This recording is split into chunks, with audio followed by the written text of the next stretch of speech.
Assalamualaikum warahmatullahi wabarakatuh. Perkenalkan kami dari kelompok 3, 2AD3 JTK. Di sini kami akan mempresentasikan hasil dari kerja kelompok kami terkait pembelajaran dari sebuah studi kasus atau jurnal. Di mana di sini kami mengangkat sebuah tema yaitu terkait model COVID-19, orde pecahan menggunakan metode Euler modifikasi. Nah, sebelum masuk ke bagian inti, izinkan saya memperkenalkan anggota tim saya terlebih dahulu. Yang pertama yaitu saya sendiri ada Aliani Srina, kemudian ada Angelita Tapita Hudayan, kemudian ada Anissa Dian Fadilah, ada Prima Haji Akbar, dan yang terakhir ada Arindi Indriani. Nah, ini adalah sebuah referensi utama yang kami ambil untuk kami pelajari, yang dimana berjudul Study of COVID-19, Mathematical Model of Fractional Order via Modified Euler Method, yang dimana ditulis oleh Nazir dan teman-temannya yang diterbitkan di Alexandria Engineering Journal yang dapat diakses pada link yang tertera. Nah, langsung masuk ke bagian latar belakang di mana pandemi COVID-19 ini yang muncul di Wuhan pada akhir tahun 2019 itu akibat virus SARS-CoV-2 menjadi sebuah krisis kesehatan global terburuk dalam sejarah modern, yang dimana berdasarkan data hingga 2021 itu ternyata ada lebih dari 15 juta orang terinfeksi dan 0,8 juta meninggal dunia. Nah, penyebarannya ini dimulai dari atau seekor kelelawar ke hewan perantara, lalu ke manusia melalui pasar dan meluas lewat droplet serta kontak langsung antar manusia, di mana pandemi COVID-19 ini dampaknya sangat luas, yaitu mencakup tekanan ekstrim pada sistem kesehatan, kemudian gangguan ekonomi global akibat lockdown, dan serta perubahan sosial yang sangat besar-besaran gitu ya. Meski berbagai intervensi memang sudah dilakukan oleh pemerintah dan segala macamnya, seperti social distancing dan vaksinasi itu, ternyata prediksi dan pengendalian penyebaran COVID-19 tetap menjadi sebuah tantangan. Nah, dalam konteks ini, pemodelan matematis itu menjadi alat penting untuk memahami dan memprediksi dinamika penyebaran. Studi dari Nazir dan teman-temannya itu mengembangkan model Batch Host Reservoir People atau BHRP dengan pendekatan turunan fraksional di analisis menggunakan metode Euler modifikasi untuk menggambarkan jalur transmisi COVID-19 dan mengevaluasi strategi pengendalian. Nah, kenapa sih harus dimodelkan secara matematis? Yang dimana dengan memodelkan secara matematis itu kita dapat memahami dinamikanya, yaitu dengan model kita dapat membantu mengidentifikasi laju infeksi, puncak wabah, dan durasi pandemi, serta faktor-faktor seperti tingkat kontak sosial dan efektivitas intervensi. Kemudian juga kita dapat memungkinkan perkiraan jumlah kasus masa depan untuk perencanaan sumber daya kesehatan dan kebijakan berbasis data. Misalnya, kapan kita harus menerapkan lockdown dan segala macamnya. Kemudian model matematis juga dapat dimanfaatkan untuk mengevaluasi strategi, yang dimana simulasi model itu dapat menguji efektivitas intervensi seperti karantina dan vaksinasi sebelum nantinya diterapkan kepada masyarakat luas seperti itu. Nah, ini juga memberikan analisis cost benefit yang memang mendukung pengambilan keputusan.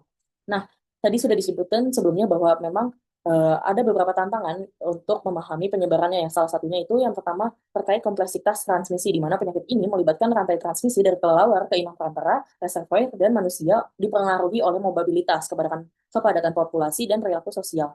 Nah, tantangan yang dialami juga terkait data yang memang tidak konsisten, di mana data kasus itu memang seringkali tidak lengkap atau bervariasi antar wilayahnya gitu. Ditambah kasus asimptomatik yang memang sulit dideteksi menyulitkan kalibrasi model. Nah, yang terakhir itu tantangan yang dihadapi terkait dinamika temporal, yang dimana pola penyebaran COVID-19 itu tidak linear dengan lonjakan kasus yang mendadak dan efek memori dari intervensi masa lalu yang memang sulit ditangkap oleh model klasik berbasis turunan integer.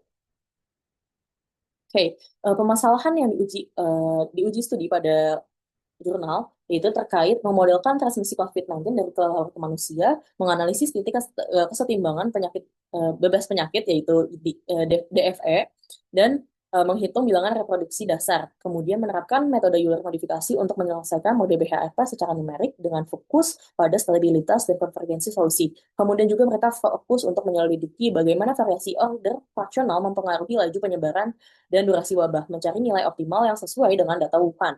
Nah, kemudian juga memberikan wawasan untuk strategi pengendalian yang lebih efektif berdasarkan prediksi dinamika penyebaran tersebut. Nah, kenapa sih harus menggunakan pendekatan fraksional? Karena apabila kita menggunakan model klasik itu, ternyata model klasik tidak mampu menangkap efek memori atau dampak intervensi jangka panjangnya. Nah, di mana dengan pendekatan fraksional, yaitu salah satunya turunan fraksional Caputo, itu juga memungkinkan pemodelan dengan orde pecahan yang mencerminkan sifat penyebaran penyakit yang kompleks seperti COVID-19 ini.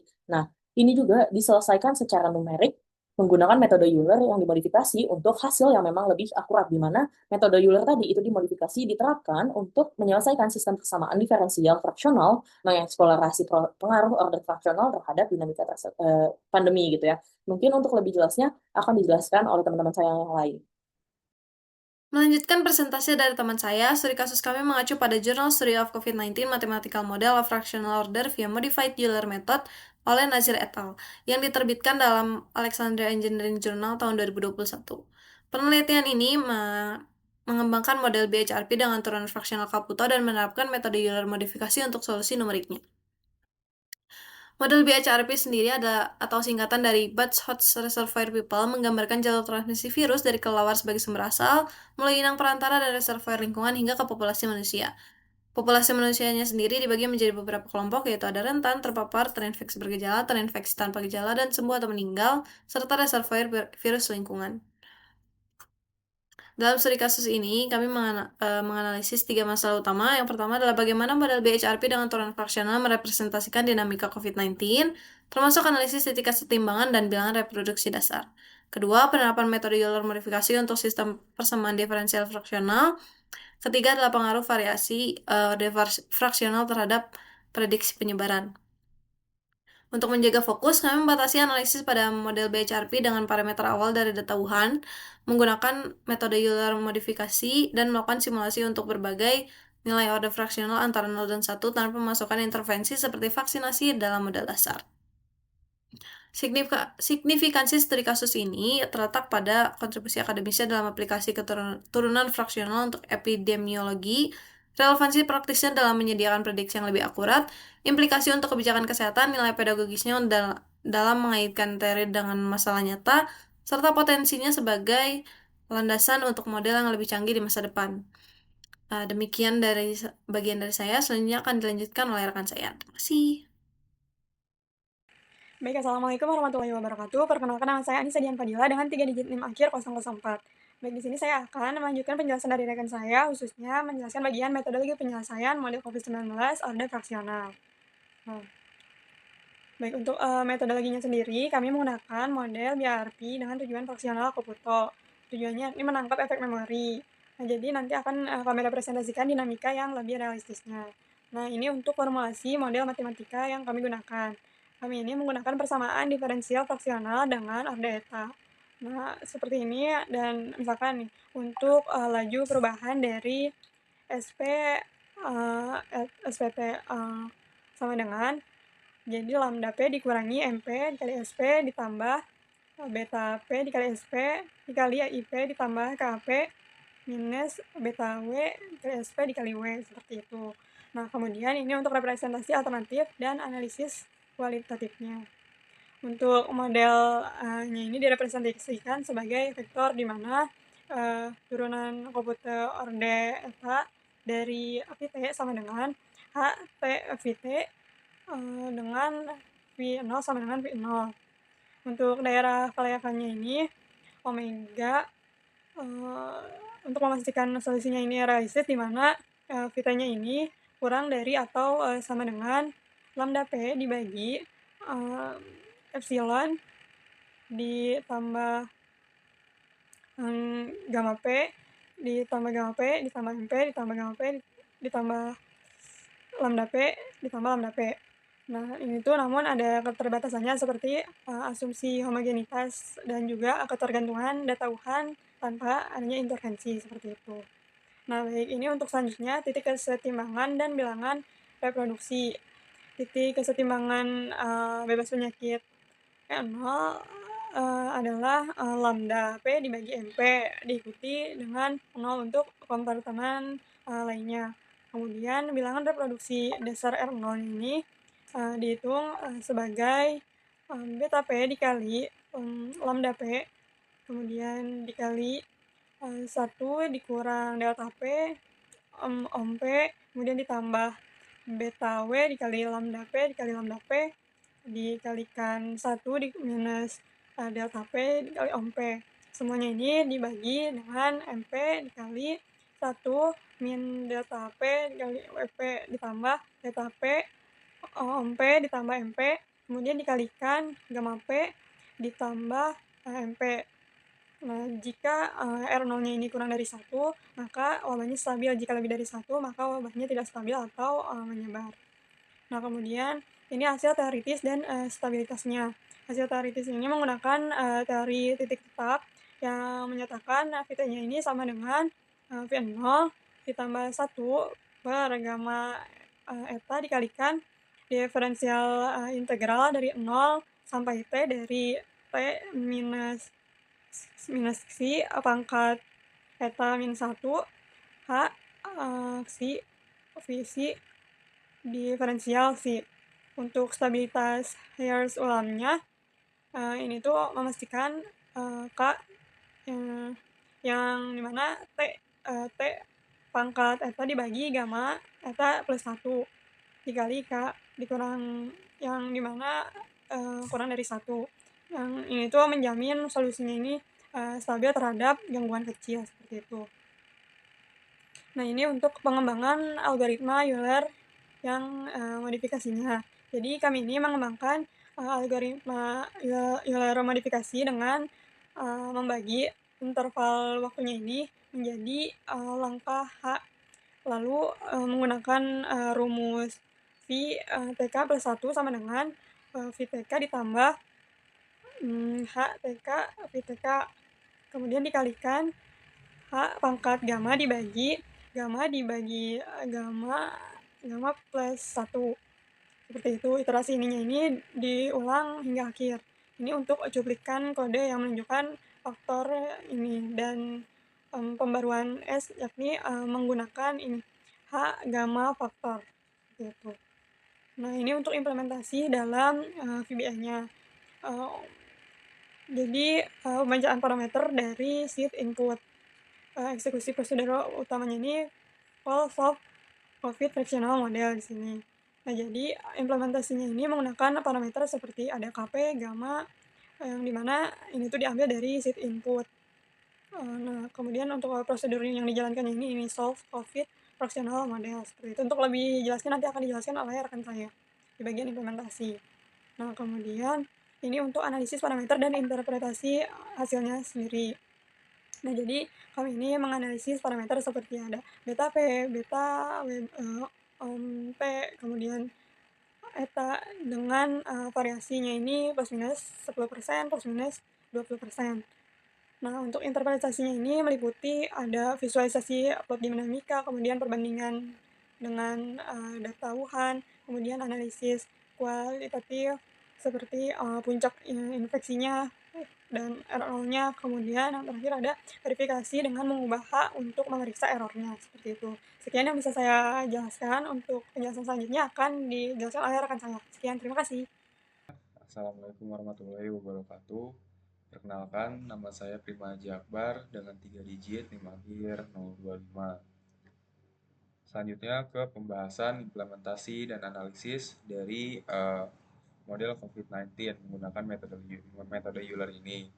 Nah, untuk implementasinya sendiri, implementasi model COVID-19 order fraksional menggunakan VBA telah berhasil dikembangkan sebagai sistem komputasi terintegrasi yang menggabungkan teori matematika dengan aplikasi praktis. Program ini dirancang dengan pendekatan modular yang memungkinkan analisis komprehensif dari berbagai aspek model BHRP atau Best Host Reservoir People.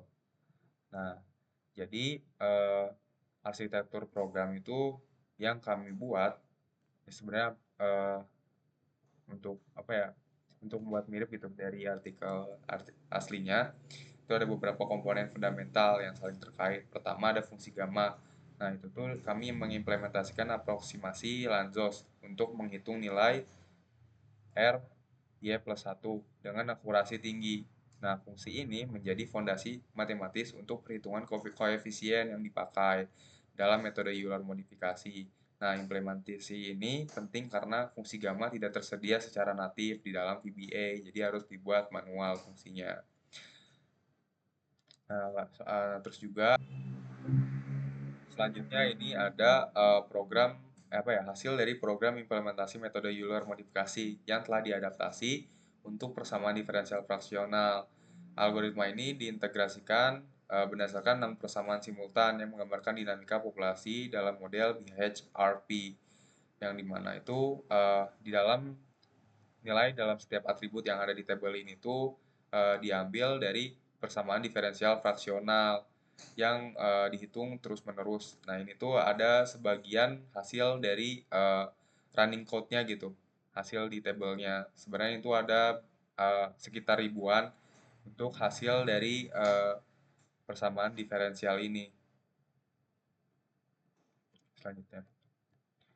Nah, selanjutnya juga ada perhitungan manual, yang dimana perhitungan manual sendiri itu hampir sama caranya seperti pengimplementasian pada source code di VBA. Namun yang kami lakukan itu melakukan setting di kondisi awalnya yang berbeda, karena ini tuh kan perhitungan manual, dan juga apa ya, kami tuh butuh kayak sebagai bahan tracing untuk perhitungan manual sendiri, jadinya kondisi awal dari persamaan diferensialnya diperkecil, yaitu ada populasi awal 10.000 dan juga 2.000 dan populasi awal yang terpapar 2.000. Nah, intinya persamaan apa ya, persamaan fraksional di sini tuh kami lebih perkecil gitu dibandingkan dengan source code yang ada di program VBA kami. Konsistensi langkah yang kami temukan gitu dari langkah pertama dan langkah kedua, apa ya, jadi ada T0 ke T1 dan T1 ke T2. Nah, yang dimana itu program VBA menghasilkan nilai yang identik hingga digit ketiga, mengkonfirmasi implementasi algoritma akurat, deviasi minimal yang diamati kurang dari 0,01%. Dapat didistribusikan pada perbedaan presisi floating point yang sangat diterima untuk aplikasi epidermologi. Nah, dan juga habis itu kita lanjut ke langkah kedua untuk verifikasi yang lebih lanjut gitu, agar melihat perhitungan yang serupa. Nah, dilanjutkan dengan T1 ke T2 menggunakan nilai hasil langkah yang pertama. Nah, lalu kami menemukan bahwa konsistensi antara perhitungan manual dan program VBA tetap terjaga dengan tingkat akurasi yang sama. Nah, ini tuh memberi kepercayaan penuh gitu terhadap reliabilitas implementasi untuk simulasi yang jangkanya lebih panjang.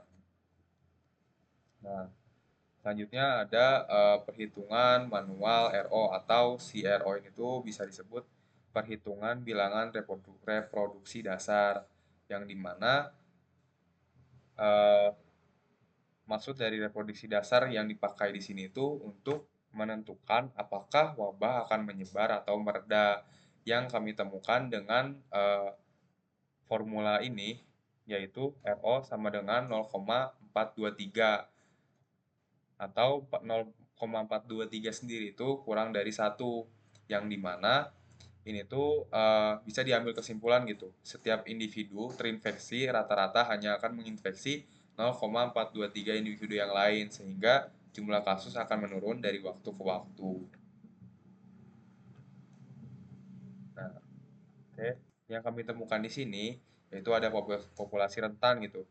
Nah, populasi rentan sendiri mengalami penurunan yang mengikuti pola non eksponensial dan karakteristik dari model fraksional, tidak seperti model klasik yang memprediksi penurunan eksponensial murni.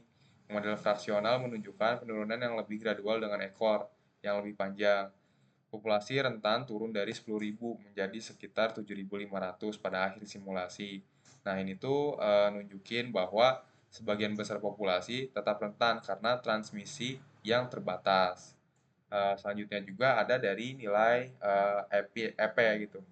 Nah, nilai EP sendiri itu menunjukkan dinamika yang kompleks dengan puncak yang terjadi pada hari ke-48 dengan nilai maksimum sekitar 2.800 individu. Nah, pola ini tuh berbeda gitu dari model klasik karena efek memori memperlambat transisi dari terpapar ke terinfeksi, menciptakan distribusi temporal yang lebih lebar dan bertahan lebih lama. Populasi terinfeksi bergejala atau IP mencapai puncak relatif rendah sebesar 125 individu. dan juga ada AP atau yang tanpa gejala mencapai puncak 68 individu pada hari ke-52. Kedua puncak ini tuh konsisten dengan nilai RO yang sudah tadi ditemukan gitu, yang memprediksi wabah terkontrol dengan intensitas rendah.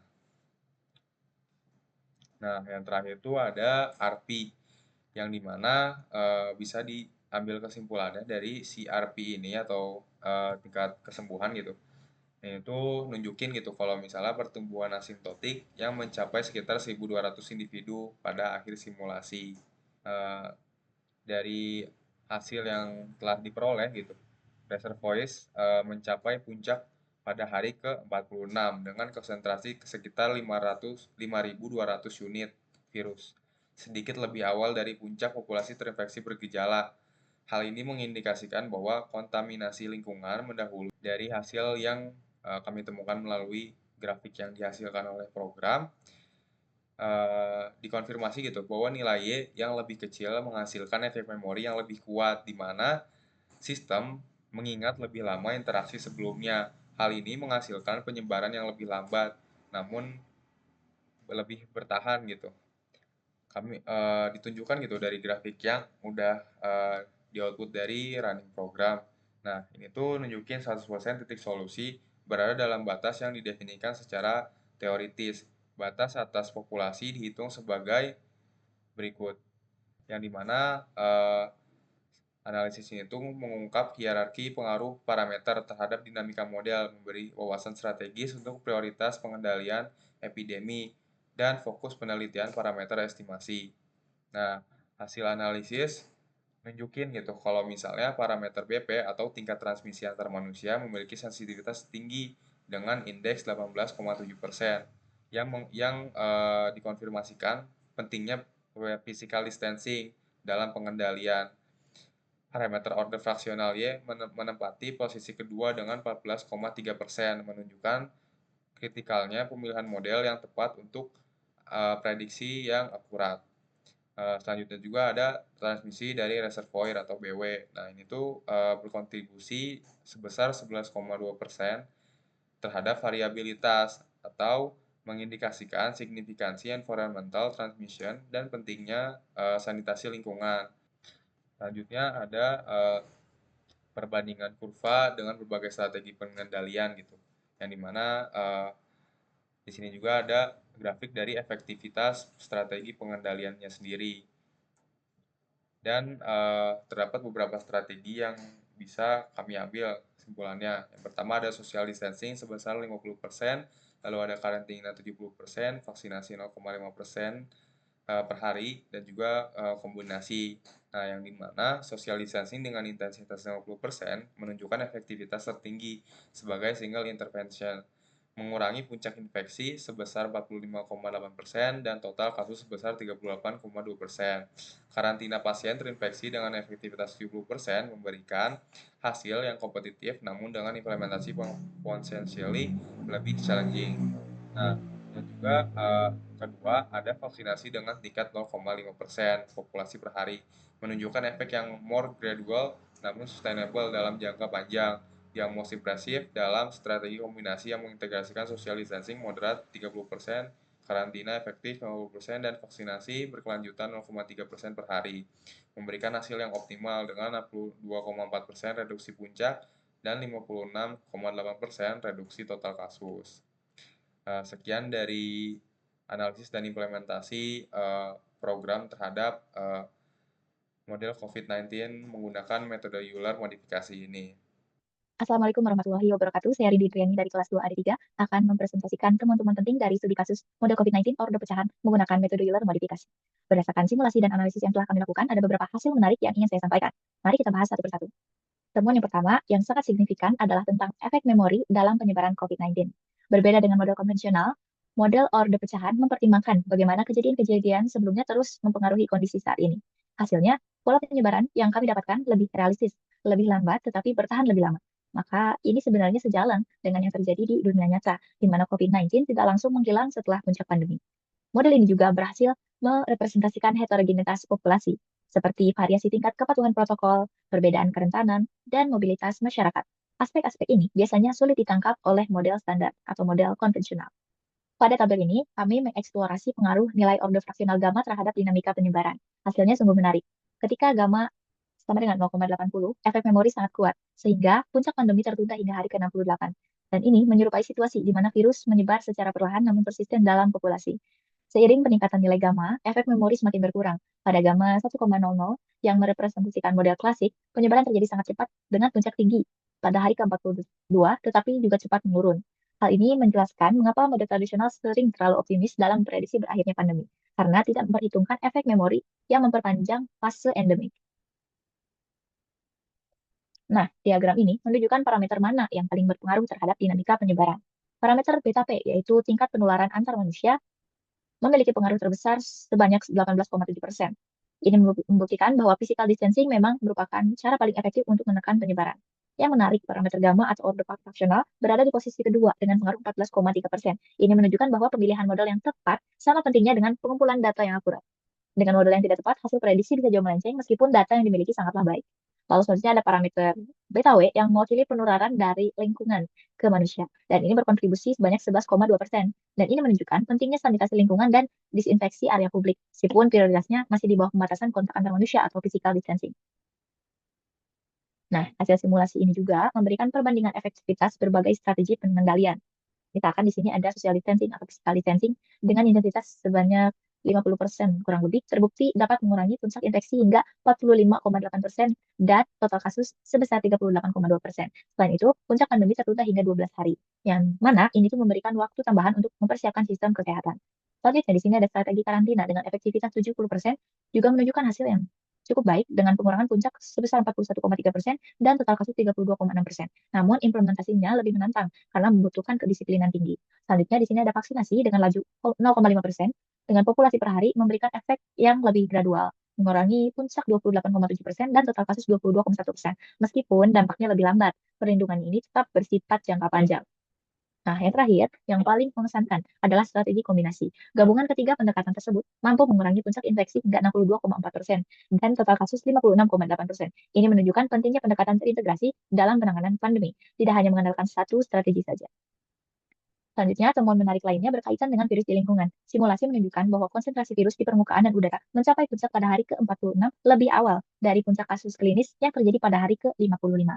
Nah, hal ini berpotensi menjadi dasar untuk sistem deteksi dini dengan melakukan monitoring virus di lingkungan seperti pengujian air limbah atau permukaan di tempat umum. Kita dapat memprediksi lonjakan kasus sekitar seminggu sebelum fasilitas kesehatan kewalahan. Dan model ini juga menunjukkan bahwa virus dapat bertahan lebih lama di lingkungan dibandingkan dengan prediksi model klasik. Oleh karena itu, protokol sanitasi tetap harus dipertahankan bahkan setelah kasus mulai menurun. Dan di sini ada dua pola penting yang berhasil kami tangkap melalui model order pecahan. Yang pertama, fenomena ekor panjang yang terlihat pada grafik ini. Model kami berhasil merepresentasikan fase di mana virus tetap bertahan dengan tingkat transmisi rendah untuk waktu yang lama setelah puncak pandemi. Ini mirip dengan kondisi COVID-19 saat ini, di mana meskipun puncak pandemi telah berlalu, kasus baru masih terus muncul. Dan pemahaman ini penting untuk perencanaan jangka panjang dalam sistem kesehatan.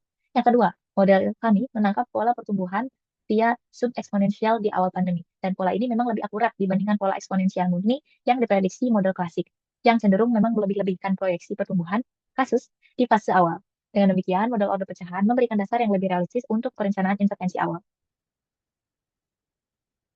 Demikianlah temuan-temuan utama dari studi kasus kami. Secara keseluruhan, model order pecahan terbukti lebih mampu dalam menangkap kompleksitas pandemi, terutama efek memori dan heterogenitas populasi yang sulit dimodelkan dengan pendekatan klasik. Hasil penelitian ini tidak hanya berkontribusi pada pengembangan teori, tetapi juga memberikan panduan praktis untuk merancang strategi pengendalian yang lebih efektif. Selanjutnya, rekan saya Alia akan melanjutkan dengan kesimpulan dan juga lesson learned dari penelitian ini. Oke, karena sebelumnya teman-teman saya sudah melakukan pembahasan terkait implementasi dan hasilnya bagaimana, di sini saya akan langsung menjelaskan terkait bagian akhir dari presentasi hari ini, yaitu terkait kesimpulan di mana dalam melakukan proses pembelajaran ini kita dapat menarik beberapa kesimpulan, yaitu yang pertama terkait model dengan turunan fraksional Caputo itu ternyata lebih komprehensif daripada model klasik, di mana dia menangkap efek memori dan heterogenitas populasi. Kemudian, metode Euler yang dimodifikasi itu juga menjadi solusi numerik yang efektif dengan akurasi tinggi, yaitu deviasi kurang dari 0,01% dan reliable untuk epidemiologi. Kemudian, pada saat bilangan reproduksi dasarnya itu mencapai 0,423 itu ternyata wabah itu mereda secara alami konsisten dengan simulasi penurunan kasusnya. Nah, variasi Y mempengaruhi pola penyebaran di mana Y kecil itu sama dengan penyebarannya ternyata itu lambat dan berlangsung lama seperti itu. Kemudian parameter BP yaitu 18,7%, kemudian yaitu 14,3%, dan BW 11,2% itu ternyata paling berpengaruh untuk dasar strategi pengendaliannya seperti apa. Kemudian intervensi yang harus dilakukan itu adalah physical distancing, karantina, dan vaksinasi yang dimana ini tuh mengurangi puncak infeksi 62,4% dan total kasus 56,8%.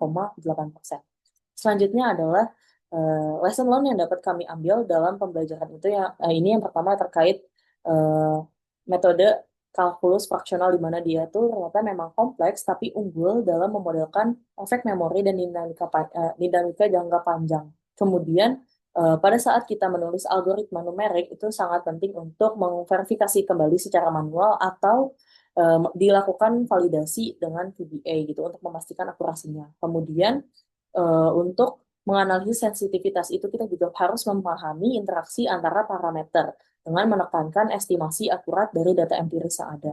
Kemudian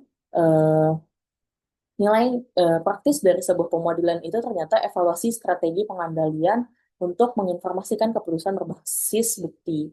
Nah, ternyata integrasi antara matematika, komputasi, dan epidemiologi itu ternyata sangat penting untuk tantangan kesehatan global. Mungkin hanya itu yang dapat kami sampaikan, kurang lebihnya mohon dimaafkan. Wassalamualaikum warahmatullahi wabarakatuh.